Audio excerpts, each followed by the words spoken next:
삶을 걸고 사랑을 하고 싶어 했던 한 남자 주인공의 이야기입니다. 세 번의 거짓, 네 번째 약속입니다. 뭐 보리차라도 좀 내와요. 1학년 2학기가 끝나며 당구를 치고 맥주를 마시는 신입생의 흔한 일상이 거품처럼 사그라들었다. 학교에서 보내는 시간도 급격히 줄어들었다. 해지는 캠퍼스를 빠져나가는 학우들을 보며 사무치던 외로움도 멈췄다. 3개나 들었던 서클 활동도 모두 시들해지거나 그만두었다. 강남 8학군 동기들로부터 느껴지는 이질감도 더 강해졌지만 동시에 신촌시장 회드라에서 막걸리를 사주며 정의를 일깨워주던 운동권 선배의 부름도 두려웠다. 학교 안에서는 충분히 학생이지 못했지만 학교 밖에서는 학생이라 편했다. 오히려 아르바이트하며 마주치는 사람들과의 공감이 더 쉬웠다. 동주야, 아빠랑 어디 좀 가자. 일요일 아침 전화를 끄는 아버지가 외출을 재촉하셨다. 어디 가시게요? 이부장 잡으러 가는 거야. 그 녀석이 숨어 지내는 곳을 알아냈다. 일단 그 동네로 가는 거야. 어서 가자. 서둘러 차에 오른 아버지와 향한 곳은 강남 외곽 그린벨트 지역이었다. 도로를 벗어나 비포장 도로로 접어들었다. 강남을 벗어난 것도 아닌데 수풀이 우거진 동네로 들어섰다. 비닐을 씌우고 돌이나 폐 타이어로 눌러놓은 지붕을 가진 집들이 흩어져 있었다. 하나같이 탁 치면 턱하고 무너질 것 같은 병들고 지친 집들이었다. 담벼락이 허물어졌거나 무너진 지 오래라 원래 없는 것처럼 보이는 집도 많았다. 전봇대가 없으니 전깃줄도 없었고 담이 부실하니 대문이 기댈 곳도 없는 동네였다. 당연히 주소 표지판이나 집주인의 이름이 적힌 직사각형 나무 명패도 없었다. 작은 공터 한편에 차를 세웠다. 한 집 한 집 들어가 묻기 시작했다. 혹시 여기 이만결 씨 댁인가요? 6번째 집을 나와 유난히 구석에 있는 집으로 향했다. 멀리서도 마당하니 훤히 들여다 보였다. 빨래하는 여자가 보였다. 작은 오두막 같은 집은 가까이 갈수록 더 초라해졌다. 불쌍한 집이었다. 30대로 보이는 마른 여자가 손에 든 빨간 플라스틱 물바가지를 펌프로 기울여 물을 부어놓고 재빨리 긴 손잡이를 위아래로 움직였다. 꺽꺽 소리가 나는 것 같더니 펌프 주둥이가 벌컥벌컥 지하수를 뿜어냈다. 황토빛 고무대야 옆에서 빨랫감을 헹구던 여자가 허리를 펴고 아버지와 나를 맞았다. 곧 자신의 집으로 찾아올 걸 이미 예상한 표정이었다. 무슨 일이시죠? 몸빼바지에 뒤로 묶은 머리카락이 많이 흩어진 채였지만 선이 가는 오똑한 코와 붉은 입술이 돋보이는 아름답게 태어난 여자였다. 하지만 커다란 눈과 공허한 눈동자 때문인지 퀭해 보였다. 여자가 헝클어진 머리카락을 훔쳐 올렸다. 길고 흰 손가락이 눈에 띄었다. 여러모로 조금만 꾸미면 우아한 아름다움이 빛날 여자였다. 왜 이런 여자가 이부장 같은 남자와 인연을 엮고 이런 곳에 있는지 선뜻 이해되지 않았다. 아버지가 물었다. 이만결 댁인가요? 네, 맞는데요. 여자가 고개를 돌려 남편이 있는 방을 향해 나지막히 소리쳤다. 여보, 누가 찾아오셨어요? 창호지를 바른 여닫이 문이 헐겁게 열리며 남자가 보였다. 많지는 않았지만 깊게 파인 주름, 길고 거친 수염, 뭉치고 엉겨붙어 제멋대로 솟아오른 머리카락. 검은 눈동자조차 무거워 아래로 쏠린, 그래서 흰자가 더 많이 보이는 눈. 이미 오래전 중력과의 싸움을 포기한 듯 힘없이 매달려 있는 턱관절을 따라 벌어진 입. 예전 얼굴이 아니었지만 이부장이었다. 일어서기는커녕 앉아있는 것도 벅차 보였다. 이부장은 놀라지 않았다. 이런 날이 올 줄 예상했고 각오도 한 것처럼 행동했다. 아, 오셨어요. 들어오세요. 여보, 뭐 보리차라도 좀 내와요. 숨소리에 가려 단어가 사라지는 병자의 목소리였다. 소용없는 원망으로 염치를 찾고 싶은 듯 여자는 작은 소리로 중얼거렸다. 여보, 아무것도 없어요. 죄송합니다. 말을 끝낸 여자가 무안함을 피해 도망치듯 부엌으로 사라졌다. 아버지가 이부장을 알게 된 건 작년 겨울이었다. 결국 언젠가는 올 비를 확신하며 말라 갈라지는 저수지 바닥을 그저 바라보기만 하던 때였다. 그런 아버지에게 기회가 찾아왔다. 일본에서 큰 인기를 끌던 패치 가죽 가방에 수출 주문을 따냈다. 패치 가방은 자투리 가죽을 다각형 모양으로 잘라 부직포에 붙이고 지그재그 박음질을 하여 만든 가죽 원단으로 만든 가방이었다. 오퍼상 수수료만 받고 생산 공장으로 넘기려던 처음 계획이 이 부장을 만나며 달라졌다.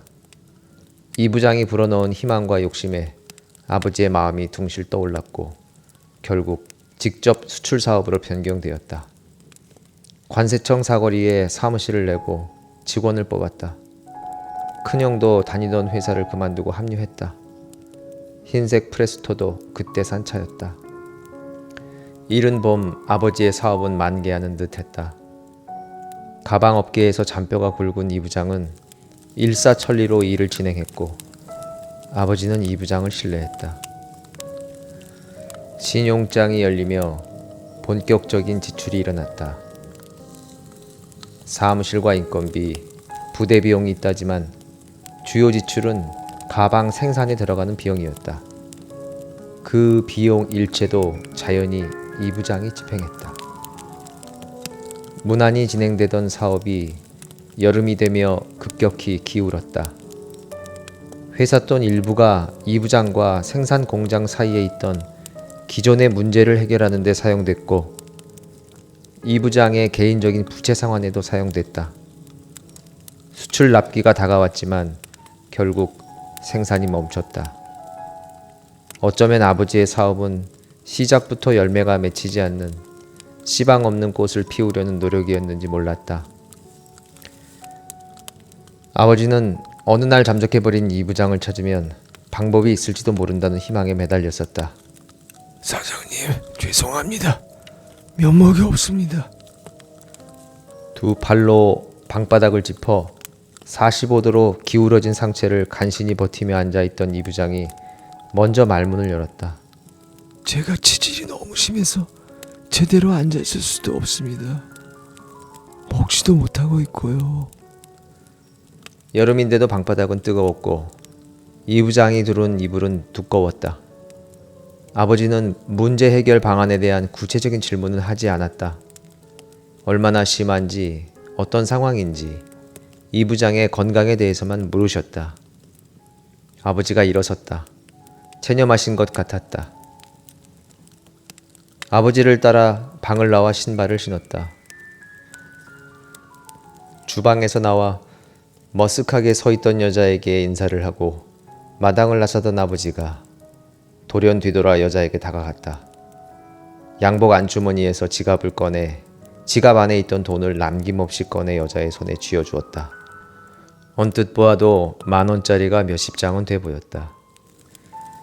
여자가 초점 없는 눈으로 돈을 받았다. 예의가 묻은 거절도 없었다. 고맙다고 말했지만 중얼거리는 작은 소리였다. 마지막으로 아버지가 방 안에 있는 이 부장에게 소리쳤다. 병원 꼭 가봐. 일단 사람이 살고 봐야지. 치료 잘하고. 방 안에서 지켜보던 이 부장이 머리를 조금 더 밖으로 내밀며 말했다. 지금은 그린벨트로 묶여있어 팔 수 없지만 그린벨트만 풀리면 좋은 값에 팔 수 있어요. 그러면 제가 일부라도 변제할게요. 이 부장을 한 번 더 쳐다본 아버지가 그 집을 빠져나왔다. 아버지의 걸음걸이가 이 부장을 잡으러 신림동 집을 나설 때보다 더 빨랐다. 이 부장에게 준 돈은 한동안, 아니 어쩌면 오랫동안 아버지 지갑에 있기 어려운 금액이었다. 건조해진 입술에 침을 바르며 버티다 결국 그 침 때문에 입술이 다 터져버리는 지경이었던 그때, 이제 그 터진 입술에서 피가 흐를 것이 뻔했지만 돌아오는 차 속에서도 그 이후에도 나는 왜 그 돈을 이 부장에게 주었는지 묻지 않았다. 아버지의 마음이 아름답다고 생각했다. 나라시라도 해서 아버지를 도와드리고 싶은 마음뿐이었다.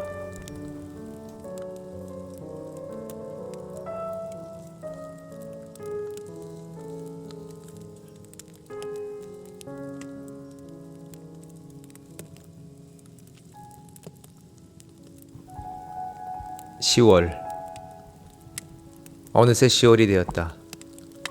2학기 중간고사 마지막 시험을 마치고 강의실을 나섰다. 공대 앞에 모여있는 친구들이 보였다. 모두 들뜬 표정으로 웃음이 끊이지 않았다.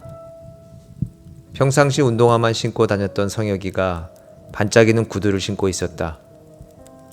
아버지 구두를 빌려 신는 듯 어색했지만 못지않은 모범생 주민과 성일의 옷차림도 엇비슷했다. 종로로 가는 버스를 탔다. 신이 난 성혁이 웃음을 흘리며 말했다. 동주야, 오늘은 내가 쏠게. 엄마에게 이야기했어. 내가 나랑 같이 고고장 가준다고 엄마가 너한테 고맙대. 오늘 쓰는 거 다 내라고 넉넉히 주셨어. 주민이 싱글벙글 기대 가득한 표정으로 말했다. 동주야, 우리 너만 믿는다. 현실과는 반대로 과 친구들은 나를 유복한 집에서 자란, 공부도 잘하고 놀기도 잘 노는 믿을만한 헌팅 능력자로 여겼다. 거의 매일 했던 미팅, 일주일에 2번 반월공단을 다녀오는 날에는 어쩔 수 없이 학교로 몰고 갔던 흰색 프레스토, 과 사무실에 걸려있던 1학기 성적 장학금 리스트에 있던 내 이름 때문이었다. 종로에서 간단히 저녁을 먹었다. 미리 생맥주도 조금 마시고 코파카바나로 들어갔다. 너무 이른 시간이었는지 음악이 나와도 무대는 채워지지 않았다. 분위기가 달아오르려면 시간이 조금 더 필요한 것 같았다. 1시간도 넘게 테이블에 앉아 힐끔힐끔 지나가는 여자들을 쳐다보며 맥주를 마셨다. 조급해진 성혁이 나를 무대로 떠다밀 기세로 말했다. 동주야, 이젠 무대도 꽉 찼고 빨리 가서 뭐 좀 해봐. 알았어, 일단 찍어야지. 북적이는 무대를 보며 어떤 여자에게 말을 걸어야 하는지 고민하고 있던 그때 누군가 내 어깨를 툭 쳤다. 고개를 돌렸다. 청바지와 흰 티를 입은 여자가 미소를 머금고 나를 뻔히 쳐다보았다. 나 몰라요? 기억 안 나요? 친구들의 눈이 휘둥그레졌다. 내 눈은 더 휘둥그레졌다. 누구시죠? 전 모르겠는데요. 그때 이대 앞에서 미팅 기억 안 나요? 소파에 기댄 허리를 엉거주춤 펴며 여자의 얼굴을 다시 한번 살폈다. 애써 지웠던 기억들이 폭죽처럼 솟아올라 터졌다. 노란 원피스였다. 아, 이제 생각나요. 그때 노란 원피스 입었었죠? 갑자기 더 커진 음악 소리에 잘 들리지 않았는지 그녀가 내 쪽으로 몸을 기울이며 말했다. 안 들려요. 양손을 모아 그녀의 귓가로 가져가 다시 한번 큰 소리로 말했다. 생각난다고요. 노란 원피스. 그녀도 손을 오므려 내 귓가 가까이에 대고 말했다. 이름이 김동주 맞죠? 제 이름은 임미진이에요. 기억 안 나요? 전 그날 동주씨가 또렷이 기억나는데.